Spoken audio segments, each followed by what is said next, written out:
Bonjour et bienvenue à l'émission Chrétien comme Christ. Aujourd'hui, nous allons continuer l'étude sur l'utilité des dons. Et là, Christine, tu as un texte de Paul aux Romains, au chapitre 15, que tu veux nous lire maintenant. Oui, ce sont les versets 18 et 19 qui dit « En effet, je n'oserais rien mentionner si Christ ne l'avait pas accompli par moi pour amener les non-juifs à l'obéissance par la parole et par les actes, par la puissance des signes et des prodiges et par la puissance de l'Esprit de Dieu. Ainsi, depuis Jérusalem et en rayonnant jusqu'en Illyrie, j'ai abondamment propagé l'évangile de Christ. » Et dans ce passage, on voit vraiment que Paul, il a vraiment manifesté les dons de puissance, les signes, les prodiges que Dieu faisait à travers lui pour amener, dans son cas, les non-juifs à la foi. Et on voit que vraiment l'utilité des dons, c'est important pour que les personnes puissent croire aussi. Oui, donc finalement, c'est un petit peu... On parlait du fruit de l'esprit dans quelques émissions avant celle-ci, et je pense que c'est la même chose quelque part. Les dons qui viennent du Saint-Esprit, ils sont là pour que d'autres en profitent également. Et ici, on parle donc... Au niveau des dons de l'esprit, c'était vraiment plus les chrétiens qui en profitent, enfin, même si c'est tout le monde qui en profite, mais ici, on parle d'évangélisation, on parle d'une manifestation de puissance, on parle quelque part, quand je lis les textes qui parlent des différents dons de l'esprit, je ne peux pas m'empêcher de penser à une confrontation. C'est-à-dire, autant le fruit de l'esprit, c'est quelque chose qui fait profiter, qui est quelque chose d'extraordinaire, autant les dons de l'esprit, ça amène une confrontation. Quand on parle du don de foi, il y a une confrontation avec la réalité. Quand on parle du don de prophétie, pareil, il y a une confrontation avec ce qu'on pourrait dire alors à la place de ce que Dieu dit. Quand on parle d'opérer des miracles, etc. Donc, toutes ces choses-là, c'est des dons qui sont là pour conquérir quelque part, pour conquérir, pour que le royaume de Dieu avance. Et Paul, il est en train de dire, mais c'est pas moi, c'est clairement pas moi. Il dit, moi je vais pas, si c'était moi, je dirais rien. Mais parce que c'est pas moi, j'ai pas peur de dire que c'est l'esprit qui a agi. Et en disant c'est l'esprit qui a agi, en disant cela, il disait, et à ce moment-là, ça a rayonné depuis Jérusalem, en rayonnant jusqu'en Illyrie, et j'ai abondamment propagé l'évangile. Donc quelque part, il est en train de dire, ces dons-là, ils ont servi à une confrontation qui a amené une victoire et qui a amené une expansion du royaume de Dieu. C'est ça, hein? Oui, et on voit que l'utilité des dons vont être là, comme tu le disais clairement, pour l'extension du royaume de Dieu et pour faire reculer les ténèbres. Ouais. N'est-ce pas? Et Paul va utiliser cela, on voit par exemple dans Acte 19, où il est dans la ville d'Éphèse, où il y a beaucoup de sorcellerie, beaucoup d'idolâtrie, et puis Paul, lui, va prêcher un message tellement clair que les gens vont se tourner vers Jésus-Christ. Et non seulement ils vont se tourner vers Jésus-Christ, mais la confrontation va être qu'ils vont jeter leur talisman, leur livre de magie, ils vont renoncer à tout cela pour la connaissance de Christ. Ouais, donc là, c'est clair que spirituellement, il y a une guerre qui a été gagnée en utilisant les dons du Saint-Esprit. Et je pense que c'est une clé aussi pour nous en se disant, mais des fois on est... Alors, si on arrête de penser que à nous, hein, que Seigneur, qu'est-ce que tu vas faire pour moi, quel miracle, etc., pour ma vie, tout ça, mes finances, mes machins, on arrête tout ça. On oublie 2 secondes, bien sûr Dieu veut le faire, mais oublions ça. On sait qu'il va le faire. On sait qu'il va le faire. C'est pas notre souci, c'est le sien. Voilà, donc ça on met ça de côté, et puis on se pose des vraies questions. Seigneur, comment est-ce que je peux faire pour gagner mon quartier? Comment est-ce que je peux faire pour que tous entendent l'évangile, pour qu'il y ait une diminution de la violence dans ma ville, ou ce genre de choses, des vraies questions. Et là, si on se pose ces questions-là, on va se dire, on peut prier, on peut intercéder, on peut faire ces choses-là, et il faut le faire, ça fonctionne. Mais si on veut faire des choses nous-mêmes, humainement parlant, on va se confronter à quelque chose où on se dit, il n'y a rien qu'on puisse vraiment faire. Il n'y a rien, humainement parlant, il n'y a rien qu'on puisse faire, sauf en se disant, si l'Esprit de Dieu agit au travers de moi, là, à ce moment-là, au travers de ces dons du Saint-Esprit, eh bien, il y aura une confrontation. Ça veut dire qu'une confrontation, c'est un combat. Ça veut dire qu'il y a une résistance, ça veut dire qu'il y a de l'opposition, ça veut dire que c'est pas agréable, hein, c'est pas, voilà, parce qu'il faut dire les choses. Paul, il dit, on a réussi, mais il dit pas dans ce passage-là, il dira dans d'autres, mais il dit pas tout ce qu'il a dû subir pour ça, hein, physiquement, etc. Mais il dit, OK, il y a une confrontation, mais je fais pas ça par moi-même.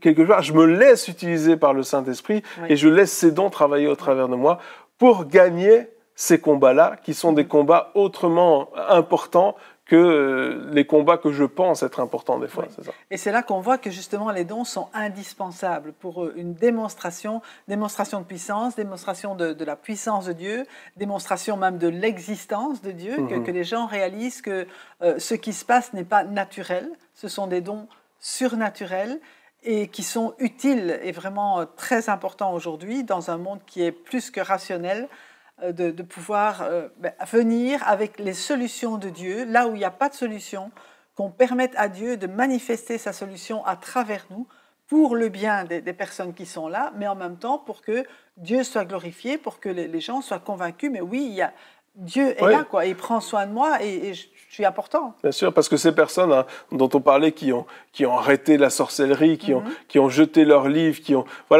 certainement, ils se sont dit, non, qu'est-ce qui s'est passé dans leur tête? Qu'est-ce qui s'est passé dans leur cœur? Ils se sont dit à un certain moment, il y a un Dieu qui est bien plus grand que ça, il y a quelqu'un, finalement, ce que je lisais ou les choses que je faisais, les rituels, c'était rien du tout par rapport à côté de la puissance de ce Dieu qui non seulement est un Dieu puissant, mais en plus un Dieu qui m'aime. Et là, il y a vraiment des révélations qui sont venues et un changement qui s'en est suivi.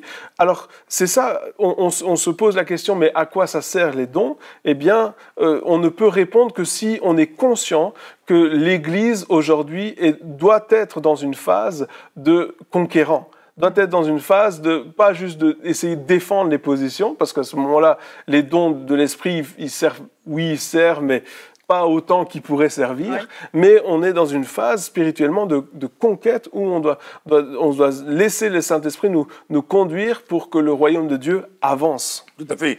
Et on voit dans Acte 19, justement, il est écrit que beaucoup de miracles se faisaient à travers les mains de Paul, à tel point qu'on mettait des linges qui avaient touché sa main sur les malades, et les malades étaient guéris. Ça veut dire que Paul, dans son école, il avait commencé une école pendant 3 ans, il va travailler dans cette école-là, il va former des gens, il va faire des disciples de chaque personne, qui vont être envoyés à gauche et à droite, pour eux aussi accomplir les signes, les prodiges, les miracles, à travers les dons du Saint-Esprit qu'il a reçus.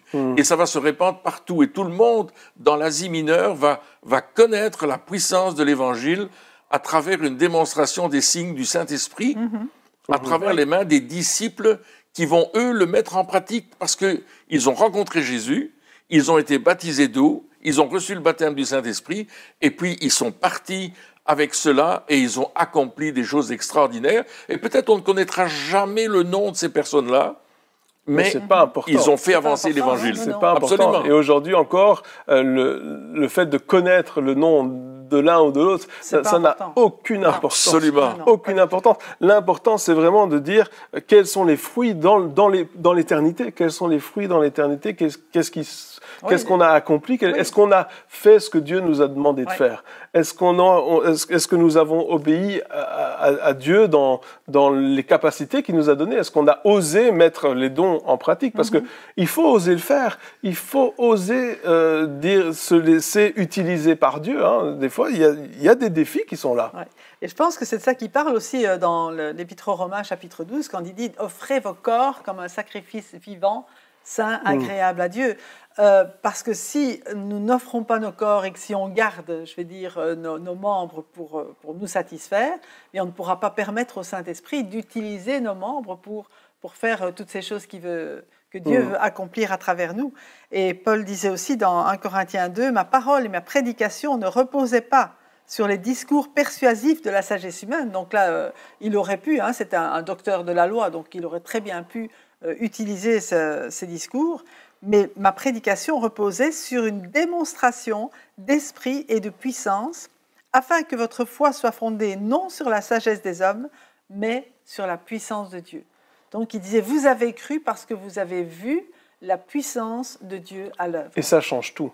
Parce que si notre foi est fondée sur notre connaissance, si notre foi est fondée sur ce que nous avons appris, eh bien, à un certain moment, elle peut être ébranlée très facilement. Oui. Il suffit que quelqu'un de très intelligent vienne, ou quelqu'un qui est manipulateur, ou quelqu'un qui, voilà, il vienne et il commence à dire des choses, et des autres raisonnements, des choses, voilà, il met en doute, et là, à un certain moment, on peut douter de ce que nous avons appris, mais on ne peut pas douter de ce que nous avons vu et vécu. C'est pas possible. Hein. Et donc, alors, on n'est pas obligé de tout comprendre. Hein, on n'est pas obligé de tout comprendre, mais par contre, on est là et quelque part, on vit ces choses-là. C'est quelque chose de réel, de vrai, et c'est ça dont le monde a besoin aujourd'hui. Ouais. Je pense que le rôle de l'Église, bien sûr, c'est d'enseigner, etc. C'est bien sûr, mais le rôle de l'Église aussi, c'est de montrer la puissance de Dieu, de démontrer la puissance de Dieu, démontrer la puissance de Dieu, et ça, on peut pas le faire avec des programmes, on peut pas le faire avec des spots et des lumières, il y a rien de mauvais à ça, mais on peut pas le faire avec ça, on peut pas le faire avec des beaux spectacles, on peut pas faire ça, mais si on laisse le Saint-Esprit agir au travers de nous, là, à ce moment-là, on peut le faire. C'est pour ça que Paul, il a dit ça. Mais ma prédication ne reposait pas sur ma sagesse. Et pourtant, comme tu disais, il en avait beaucoup. Pourtant, il avait la connaissance. Mais à un certain moment, Paul a décidé de dire toute ma connaissance, tous mes titres, même ma nationalité, que je considère ça comme des ordures, comme des poubelles. Parce que la connaissance ou l'expérimentation de Dieu, expérimenter Dieu, c'est ça le plus important pour moi. Et donc, c'est ça dont le monde a besoin aujourd'hui. Et les dons de l'Esprit, ils servent à ça. Ils servent à amener des gens qui n'ont peut-être rien à faire de l'Église, rien à faire de Dieu, à se tourner vers lui et à le rencontrer. Tout à fait. C'est ça le but. Et on voit cela dans Acte 8, lorsque Philippe arrive en Samarie, suite à la persécution de Jérusalem. Il va simplement prier pour les malades, annoncer l'évangile, et les esprits vont partir d'eux-mêmes, les boiteux vont marcher, les aveugles vont voir, et quand toute la population voit ça, elle se dit « Waouh, ça c'est quelque chose de différent de ce qu'a notre sorcier ». Et il y avait un sorcier qui s'appelait Simon, le magicien, qui était là, et la puissance de Dieu était des milliers de fois au-dessus de ce que lui pouvait faire. Et il est venu, il a dit, moi je veux acheter cette puissance, je voudrais l'avoir, j'ai des sous, je vais vous donner de l'argent. Parce que lui, il se servait de sa puissance pour gagner de l'argent. Il se servait de ses dons spirituels, ésotériques, occultes, pour gagner de l'argent avec les gens. Et les gens disaient, ouais, il a une grande puissance. Mais quand ils ont vu la puissance d'Étienne, qui était un homme tout simple, rempli de foi et d'Esprit Saint, nous dit la Bible, hein, c'était le gars qui servait aux tables, mais il était rempli de foi et d'Esprit Saint. Et il va mettre sa foi en action, et le Saint-Esprit, à travers le fait qu'il met sa foi en action, va agir, et toute une ville de Samarie va se tourner vers Jésus-Christ. Ouais. Voilà la puissance des dons du Saint-Esprit. Exactement. On attire l'attention, quelque part.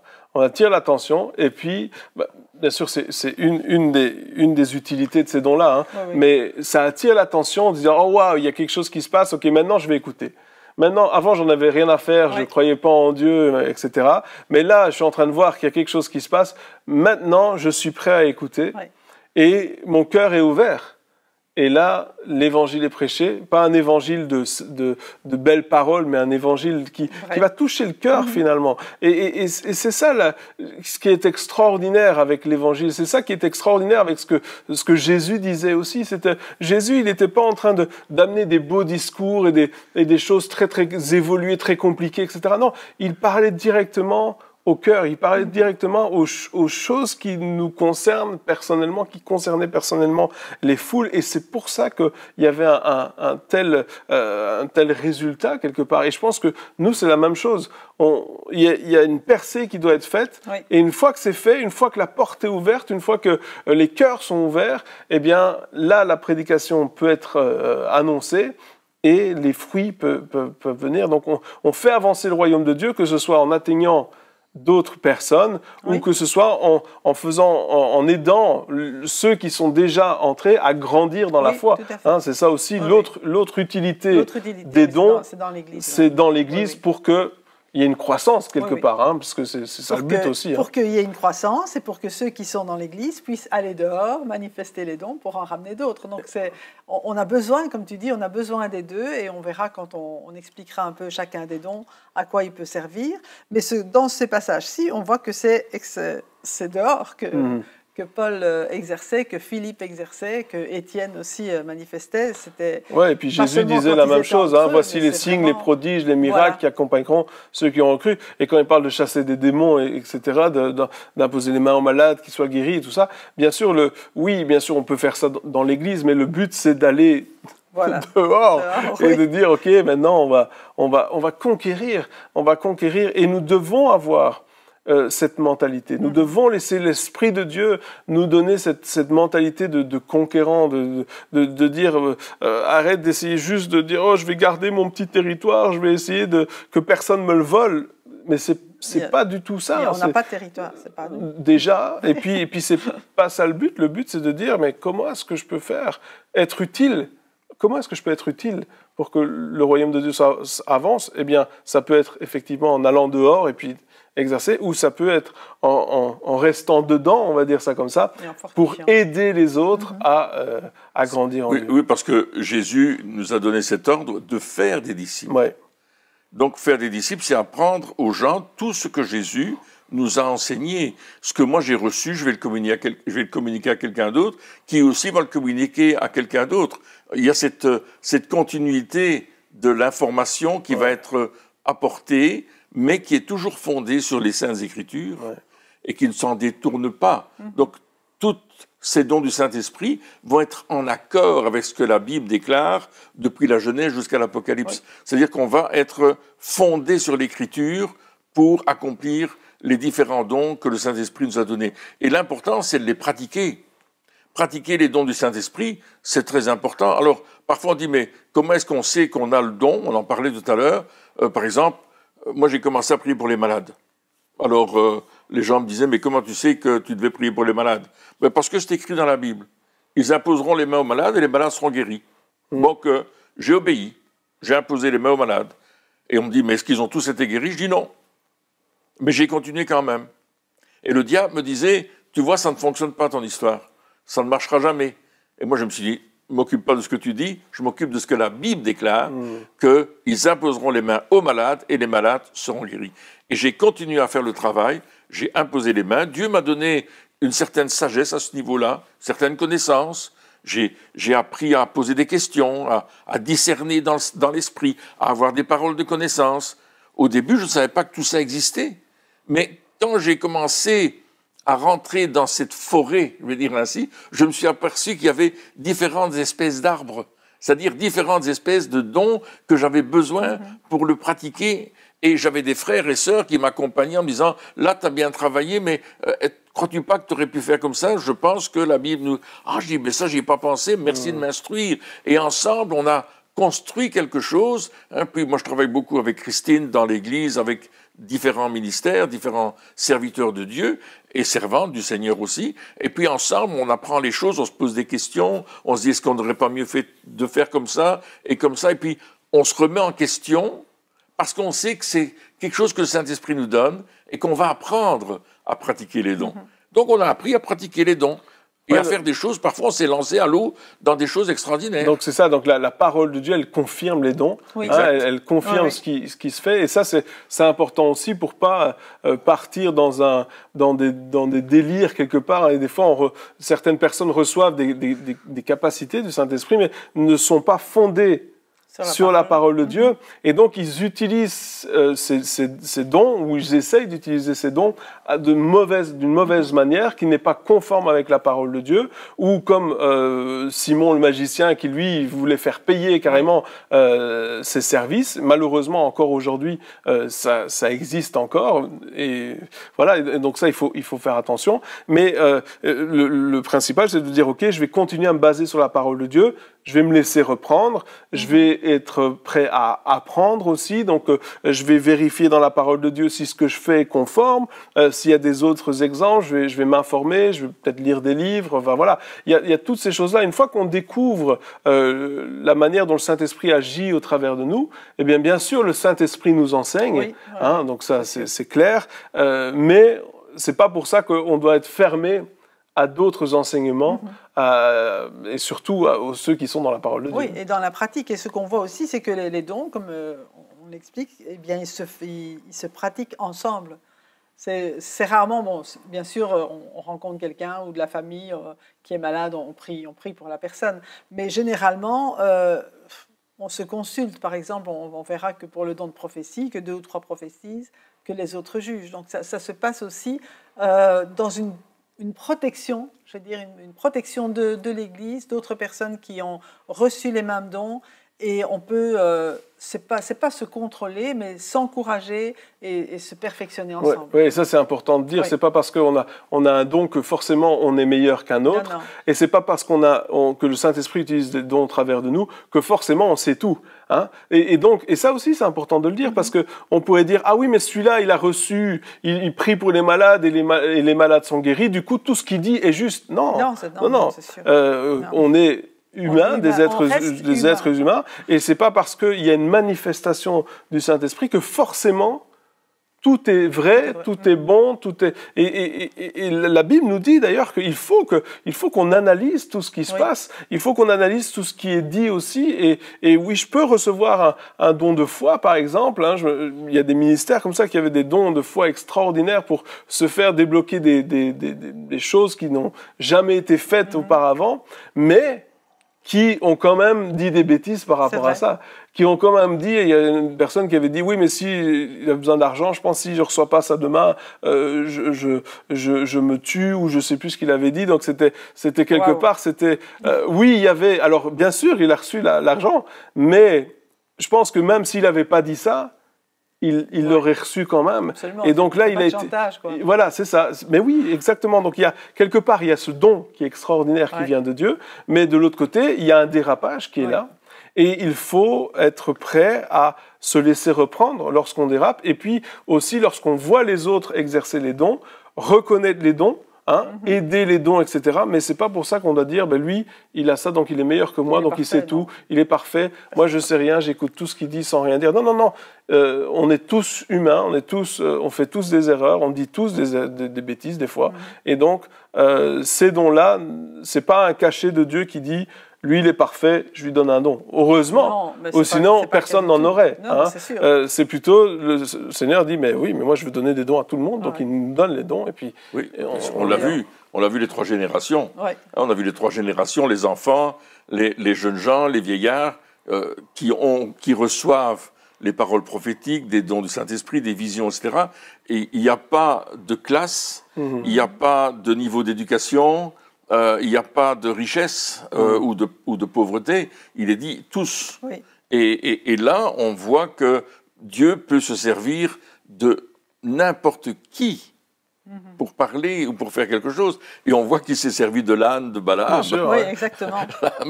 L'âne de Balaam, il a prophétisé à son maître, disant, arrête, il y a un ange devant nous, là, il faut que tu arrêtes tes trucs. Et puis lui, il a dit, qui c'est qui parle? C'était son âne qui parlait et qui lui disait, mais... Tu n'as pas écouté Dieu, Dieu est en train de te parler. Et j'aimerais par rapport à ça aussi parler des Corinthiens. Les Corinthiens, la Bible nous dit dans 1 Corinthiens chapitre 1, à partir du verset 5, il dit « En effet, en lui, vous avez été comblés de toutes les richesses, en particulier en ce qui concerne la parole de connaissance, dans la mesure où le témoignage de Christ a été solidement établi parmi vous. Ainsi, il ne vous manque aucun don, à vous qui attendez le moment où notre Seigneur Jésus-Christ apparaîtra. » Donc, les Corinthiens avaient tous les dons. Et il continue, Paul, c'est lui aussi qui vous affermira, c'est un futur, jusqu'à la fin pour que vous soyez irréprochables le jour de notre Seigneur Jésus-Christ. Dieu est fidèle, lui qui vous a appelé à vivre en communion avec son Fils Jésus-Christ, notre Seigneur. Donc, il est en train de dire, vous avez tous les dons, mais vous avez encore besoin d'être affermis. Ouais. Et quand on voit la vie des Corinthiens et tout ce que Paul a dû les reprendre, on voit que c'était loin d'être une église avec des gens parfaits. Mais malgré tout, ils avaient tous les dons et ces dons-là vont servir finalement aussi à les affermir et à les perfectionner. Ouais. Donc c'était un point positif parce qu'il mettait les dons en action. Oui. Il mettait, alors pas toujours correctement, hein, mais il mettait les dons en action. Et ça aussi, c'est important de le dire. On l'a déjà dit, mais c'est important de le répéter. N'attendons pas d'avoir été complètement affermi. N'attendons pas parce que des fois on attend parce qu'on ne veut pas se tromper. Hein. Oui. On ne veut pas se tromper, on ne veut pas faire mal et c'est pas mauvais en soi, mais c'est mauvais quand même parce que à force de ne pas vouloir se tromper, on ne fait rien. On attend et finalement on n'est pas du tout productif et c'est mieux de faire les choses et de se tromper et après de se laisser reprendre que de ne rien faire. Ouais. Donc ces dons, ils sont là pour ça. Tout à fait. Et on a beaucoup d'expériences comme ça, où on a agi par la foi dans certains domaines, et Dieu a répondu d'une manière extraordinaire. Mais c'est lui qui a répondu. C'est pas nous. Malgré nous. C'est ça, malgré nous, parce qu'on n'avait pas la bonne attitude, on n'avait pas les bonnes paroles, on était orgueilleux, etc. Mais Dieu a quand même répondu dans sa grâce. Quelle grâce extraordinaire quand même. Et il nous a quand même repris. On a dit, aïe, aïe, aïe, Seigneur, moi j'ai fait ça, j'ai dit ça, je te demande vraiment pardon. Et demander pardon au public, comment j'ai pu dire une chose pareille. Des fois, j'ai l'impression, c'est un petit peu comme, tu es en train de conduire la voiture, tu vois, et tu fermes les yeux, tu fais, et finalement, tu n'as pas d'accident. C'est vrai, et tu fermes les yeux, continues à avancer, et finalement, tu arrives quand même à bonne destination. À ne pas faire. À ne pas faire, non, ne pas pratiquer à la maison. C'est un exemple, mais quelque part, des fois, c'est ça. On est en train de faire les trucs,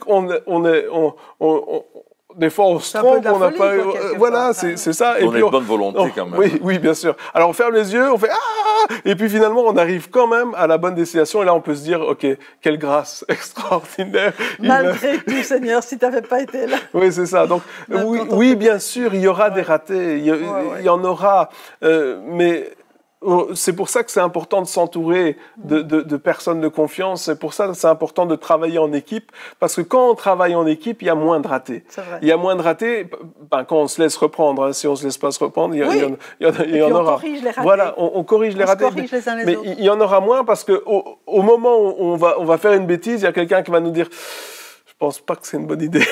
Et là, si on écoute, eh bien, on va pas le faire. On va réfléchir, on va se dire... Peut-être ça va nous prendre 2-3 jours avant de comprendre, mais on va dire, tu as eu raison de m'empêcher de faire ça. Et donc, cette importance de l'unité, mais encore une fois, je pense que il faut le dire pour conclure, on est là, ces dons-là du Saint-Esprit, ils servent à conquérir le territoire, ils servent à édifier, ils servent à faire des disciples. Hein. Et faire des disciples, c'est pas juste enseigner. Hein. Faire des disciples, c'est être un exemple pour quelqu'un. C'est du un par un. Jésus, il en avait 12. Donc voilà, c'est vraiment, c'est être un exemple. Hein. C'est montrer, c'est dire, je vais pas juste te parler, mais regarde-moi agir aussi. Et là, c'est pas la même chose. Hein. C'est pas la même chose. Donc voilà, ces dons, ils sont là pour l'avancement vraiment du royaume de Dieu, et c'est notre but encore, et ça doit être notre but. Amen. On oublie juste nos priorités, ce que nous on veut, notre royaume, et on travaille pour le royaume de Dieu. Amen. Eh bien, chers amis, merci de nous avoir suivis encore pour cette émission, et puis on se retrouve très bientôt pour la suite. Au revoir.